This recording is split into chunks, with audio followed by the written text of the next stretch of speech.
Hello, আসসালামু আলাইকুম। আজকের ভিডিওতে আমরা পরবর্তী আরো নতুন 4টি পয়েন্ট নিয়ে আলোচনা করব।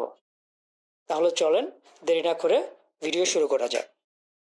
4 নম্বর ভুলটি হচ্ছে ব্যাড ফটো বা ইনঅ্যাপ্রোপ্রিয়েট ফটো। এখন অনেকে আছে যারা আমাদের দেশে মানে স্পেশালি জেনজি যারা আছে তারা অনেকে ছবি দেয় না। ঠিক আছে, আপনি ছবি নাই দিতে পারেন, এটা কি, তবে আপনাকে কনটেক্সট বুঝতে হবে। একটা কথা আছে, when you are in Rome you must be a Roman. So আমি রোমে গেলে আমাকে কিন্তু রোমান হতে হবে, আমি যদি ইউএসএ তে যাই আমাকে আমেরিকান হতে হবে। এটাই হচ্ছে ফ্যাক্ট। সো আমি বাংলাদেশে বসবাস করছি, আমি বাংলাদেশের কোম্পানিতে অ্যাপ্লাই করছি, সো আমি আমেরিকান স্টাইল ফলো করলে এখানে হবে না। ভেরি সিম্পল কথা। সো আপনাকে বাংলাদেশের কনটেক্সটে মোস্ট অফ দা যার অর্গানাইজেশন আছে সেখানে ফটো দিতে হবে। এখানে বিভিন্ন কারণে ফটো দেওয়াটা ইম্পর্টেন্ট। ধরেন আমার কোম্পানিতে একজন রিসিপশনিস্ট পজিশন লাগবে বা ফ্রন্ট ডেস্কে লাগবে, এক্ষেত্রে আপনার মানে বলতে পারেন এটা একটা ডিসক্রিমিনেশন বলতে পারেন, বাট এই পজিশন গুলোতে কিন্তু আপনার লুকটা বলেন বা আপনার গ্রুমিংটা এটা ইম্পর্টেন্ট। এই যে যে ছবি দেওয়ার যে ব্যাপারটা, সেটা বাহিরের দেশের কনটেক্সটে তারা ছবি দেওয়াটাকে অ্যাপ্রোপ্রিয়েট মনে করে না। কেন মনে করে না? কারণ এটা এইচআর এর একটা ফিলোসফির এগেনস্টে। কারণ অনেক সময় যেটা হয় যে আপনার ছবি দেখার মাধ্যমে রিক্রুটারের ভিতরে বায়াসনেস তৈরি হতে পারে। আমাদের দেশে তো আপনার রেসিজমটা ওই লেভেলে নেই, বাট বাইরের দেশে তো রেসিজম অন্য লেভেলে। সো তারা যখন একটা ব্ল্যাক পিপলের ছবি দেখে তাদের মধ্যে একটা নেগেটিভিটি তৈরি হয়, বা একটা হোয়াইট পিপলের ছবি দেখলে একটা ডিফারেন্ট ইমপ্রেশন তৈরি হয়। সো এই জিনিসগুলো যাতে ডিসক্রিমিনেশন না থাকে এই জন্য তারা ছবি দেয় না। সো আপনি যদি মাল্টি ন্যাশনাল অর্গানাইজেশনে অ্যাপ্লাই করেন দ্যাটস কমপ্লিটলি ওকে, আপনি কোনো সিভিতে ছবি দেওয়ার দরকার নেই। বাট আপনি যদি লোকাল অর্গানাইজেশনে অ্যাপ্লাই করেন অবশ্যই আপনাকে ছবি দিতে হবে। এখন আসি ইন্টারেস্টিং কি ছবি দিবেন, দেখেন কিছু এক্সাম্পল দেখাই। এই যে দেখেন আমাদের এই ভদ্রলোক অ্যাপ্লাই করেছে, সে একটা ছবি দিয়েছে সানগ্লাস পরে, টি শার্ট পরে, ঠিক আছে। আর একজন সে একটা ছবি দিয়েছে, দেখেন খুবই ক্যাজুয়াল ছবি। হ্যাঁ, সো এই ধরনের ছবি দেয়া যাবে না। এই ধরনের ছবি দিলে আপনাকে প্রথম ইমপ্রেশনে আপনার প্রতি একটা নেগেটিভিটি তৈরি হবে। বিভিন্ন এআই সাইট আছে, হ্যাঁ, ফটো এনহ্যান্সার বলে, এই সাইটে গিয়ে কিন্তু আপনি আপনার ফটোর কোয়ালিটি গুলো বাড়িয়ে নিতে পারেন। এখন আমরা দেখা যায় কোন কোন ছবিগুলো আসলে ব্যাড ছবি বা ইন অ্যাপ্রোপ্রিয়েট ছবি। হ্যাঁ, যেরকম দেখেন, ধরেন আপনি একটা সেলফি তুলেছেন, কোন রেস্তোরাঁতে খাবার খেতে গিয়েছেন, সেখানে একটা পার্টিতে আপনি ছবি তুলেছেন ক্যাজুয়াল কাপড়ে, সানগ্লাস পরে, অথবা কোনো ব্লারি বা লো রেজুলেশনের ছবি, গ্রুপ ফটো, বা আপনার কোনো ফিল্টার বা এডিটেড ছবি, একদম আপনার এরকম ফিল্টার দিয়েছেন যে ছবি বোঝা যাচ্ছে না। সো এইগুলো কমপ্লিটলি অ্যাভয়েড করতে হবে, কারণ এই ছবিগুলো যদি আপনার সিভিতে থাকে রিক্রুটার আপনি মোটামুটি নিশ্চিত থাকেন কোনো ভালো অর্গানাইজেশন হলে, ফর্মাল অর্গানাইজেশন হলে 99% ক্ষেত্রে আপনার সিভিটা গো থ্রু করবেই না। তারপর হচ্ছে দেখেন এইটা কে অ্যাভয়েড করার জন্য কি করা যেতে পারে। আপনার অবশ্যই ডেফিনেটলি প্রফেশনাল ছবি দিতে হবে। এখন প্রফেশনাল ছবিগুলো কোনগুলো? যেগুলো আপনার ফর্মাল অ্যাটায়ারে আছে, যেরকম আপনি ব্লেজার পরে আছেন বা স্যুট পরে আছেন। এখন দেখেন আপনার ব্লেজার স্যুট পরার ছবি নাও থাকতে পারে, নো প্রবলেম, আপনার নর্মাল ছবি আছে, সেটাকে আপনি এআই ইউজ করে আপনি কিন্তু স্যুট বা ব্লেজার এর পরা আপনার ফর্মাল ছবি বানিয়ে ফেলতে পারেন। It's a matter of intention. তারপর হচ্ছে দেখেন আপনার গ্রে ব্যাকগ্রাউন্ড বা হোয়াইট ব্যাকগ্রাউন্ডের একটা প্লেন ছবি, তারপর হচ্ছে আপনার ভালো কোয়ালিটি ফেস ক্লিয়ারলি বোঝা যাচ্ছে, এই জিনিসগুলোকে নর্মালি আপনার গুড ছবি বলে। তো আশা করি ফটোর ব্যাপারটা বুঝেছেন। তাহলে চলেন আমরা পরের পয়েন্টটা দেখি। পরের পয়েন্টে কি বলা আছে? পোর ফরম্যাটিং। এখন এই পোর ফরম্যাটিংটা কি? অনেক সময় দেখা যায় আমরা যে সিভিটা দেখি, সিভিটা দেখার পর আসলে সবকিছু ঠিক আছে, তারপরও কেন জানি সিভিটা গো থ্রো কমপ্লিটলি করা যায় না। কারণ এর প্রধান কারণ হচ্ছে পোর ফরম্যাটিং। আমি এমন মানে কিছু সিভি পেয়েছিলাম যেখানে আপনার 8 পেজের সিভি ছিল। তো ওই সিভিটা খোলার সাথে সাথেই এক ধরনের ফ্যাটিক চলে আসে, মানে অবসাদ বা টায়ার্ডনেস চলে আসে দেখতে যে 8 পেজের সিভি, ও মাই গড। সো এটা একটা জিনিস হতে পারে। এবং অসংখ্য পরিমাণ আপনার টেবিল চার্ট এগুলো ইউজ করা, এর ফলে কি হয়, যে সকল কোম্পানিগুলোতে এটিএস ইউজ করে, এটিএস মানে হচ্ছে application tracking system based software use করে বা তারা সিস্টেম ইউজ করে, তারা কিন্তু এই গ্রাফ আপনার টেবিলস এইগুলো কিন্তু পড়তে পারে না। সো যেটা হয় আপনার সিভিটা অটোমেটিক্যালি রিজেক্ট হয়ে যায়। তো এই এটিএস নিয়ে একটু ডিটেলে কথা বলি। যে এটিএসটা হচ্ছে, ধরেন আপনি যখন একটা কোম্পানিতে আপনার সিভিটা অ্যাপ্লাই করলেন বা আপনার ড্রপ করলেন, তখন সেটা এআই এর মাধ্যমে অটোমেটিক্যালি আপনার সিভিটা শর্ট লিস্টেড হয় অথবা রিজেক্ট হয়ে যায়, সেখানে এইচআর পড়ার আগেই হয়ে যায়। সো এই সিস্টেমটাকে বলে এটিএস সিস্টেম, এটা নিয়ে আমরা ডিটেল একটু পরে কথা বলবো। সো পুর ফরম্যাটিং বলতে দেখেন আমরা কি বুঝি, যে আপনার একটা অসংখ্য টেবিল, বর্ডার, ফ্যান্সি কালার, আপনি 8 থেকে 10টা 7-8টা কালার ইউজ করেছেন, ফন্ট সাইজ খুব ছোট বা খুব বড়, এই জিনিসগুলো করলে যেটা হয় যে পড়ার ভিজিবিলিটিটা নষ্ট হয়। সো একদম সিম্পল রুল অফ থাম আপনি যেটা করতে পারেন, একদম basic, stick to basic, Calibri অথবা এরিয়াল ফন্ট ইউজ করেন, 10 থেকে 12 সাইজ ইউজ করতে পারেন। আপনি যদি ফ্রেশার হন অথবা 4 থেকে 5 বছরের মধ্যে আপনার এক্সপিরিয়েন্স হয়, তাহলে 1 পাতার একটা সিভি ইউজ করেন, না পারলে 2 পাতার, বাট কখনোই 2 পাতার বেশি যাওয়া উচিত নয়।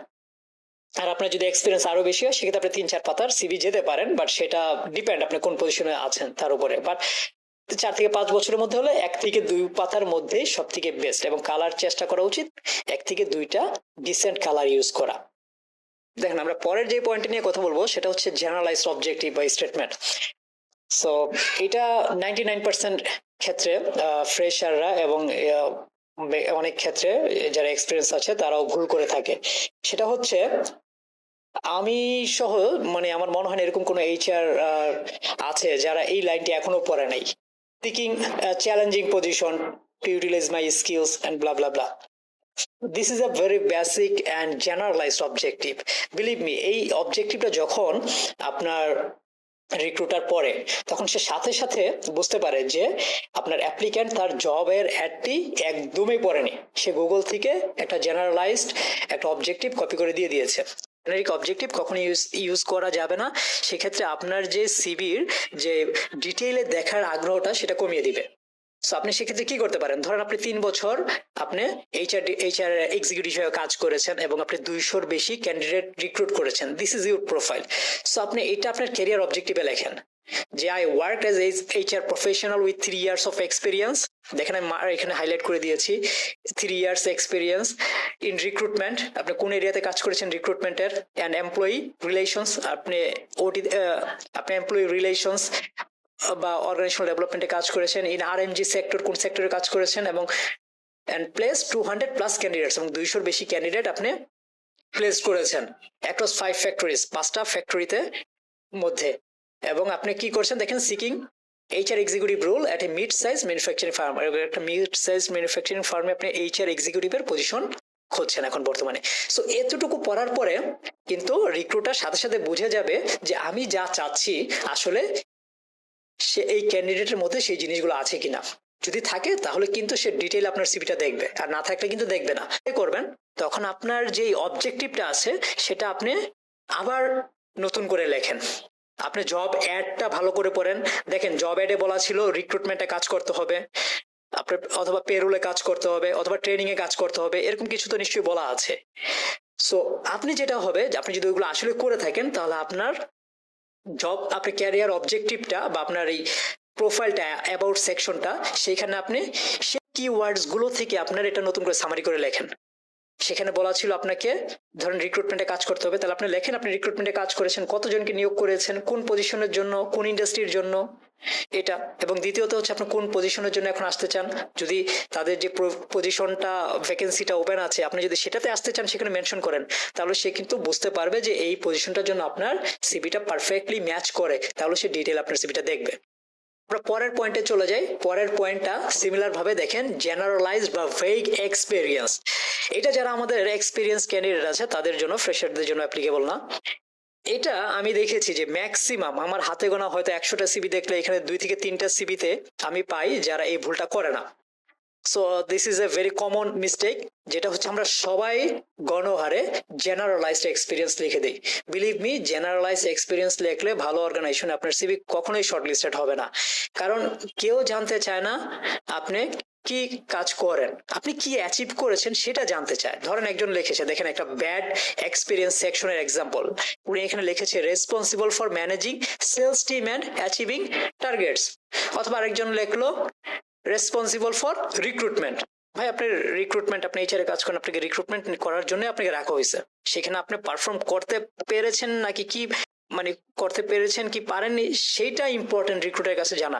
ধরেন আমি এইচআর ডিপার্টমেন্টে কাজ করি, আমি রিক্রুটমেন্টে কাজ করি, আমি ট্রেনিং এ কাজ করি, আমি পেরোলে কাজ করি। সো এই কাজ করে এই কথা শুনেই কি আমাকে আরেকটা অর্গানাইজেশন আমাকে জব দিয়ে দিবে? No, never.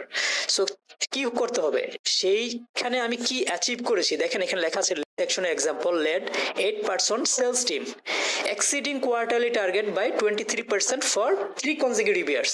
এটা কিন্তু যখন রিক্রুটার পড়বে সে বুঝতে পারবে আমার এই ক্যান্ডিডেটটা সে কি করছে, লাস্ট 3 বছর ধরে তার টার্গেটের কোয়ার্টারলি টার্গেটের 23% সে অ্যাচিভ করছে এবং 8 জনের একটা টিমকে সে লিড দিচ্ছে। সিমিলার ভাবে আমি আরেকটা এক্সাম্পল দেখাই গুড এক্সপিরিয়েন্স সেকশনের। দেখেন, যদি এইচআর এর পার্সপেক্টিভে আমি বলি যে recruited 45 mid level employees within 3 months, 3 মাসের মধ্যে 45 জন মিড লেভেল এমপ্লয়িকে আমি নিয়োগ করেছি এবং এর কারণে রিডিউসিং টাইম টু হায়ার 30% আমি কমিয়ে ফেলেছি through structure interview panel process. Structure ইন্টারভিউর প্যানেলের মাধ্যমে আমি 30% ইন্টারভিউ টাইম সেভ করেছি। So this is the real impact that he or she made. So এই জিনিসটা কিন্তু ইম্পর্টেন্ট। সো আপনি যখন আপনার এক্সপিরিয়েন্স লিখবেন আপনি কি করবেন, আপনি নিজেকে কিছু প্রশ্ন করতে হবে। দেখেন আপনি কি করেছেন, কতটি প্রজেক্ট করেছেন, কত পার্সেন্ট কস্ট কমিয়েছেন, কত টাকার বাজেট ম্যানেজ করেছেন। Ultimately at the end of the day management যে জিনিসটা বোঝে সেটা হচ্ছে আপনি কতটুকু কস্ট কমিয়েছেন, কতটুকু টাইম কমিয়েছেন এবং কতটুকু ইফিসিয়েন্সি আপনি কোম্পানিতে দিতে পারলেন, কতটুকু বাড়াতে পারলেন, এই জিনিসটাই দেখেন। সো আপনার এক্সপিরিয়েন্সে আপনি 10 পাতা 15 পাতার জব ডিসক্রিপশন লিখে কোনো লাভ নেই ভাই। সেখানে আপনি থাকেন বা XYZ থাকেন, সে ওই কাজগুলো করবেই। সো XYZও করবে, আপনিও করবেন, বাট আপনি তার থেকে কিভাবে আলাদাভাবে করেছেন বা আপনার অ্যাচিভমেন্টটা কি সেইটা সেখানে দিতে হবে এক্সপিরিয়েন্স সেকশনে, না হলে এটার কোনো ভ্যালু নেই।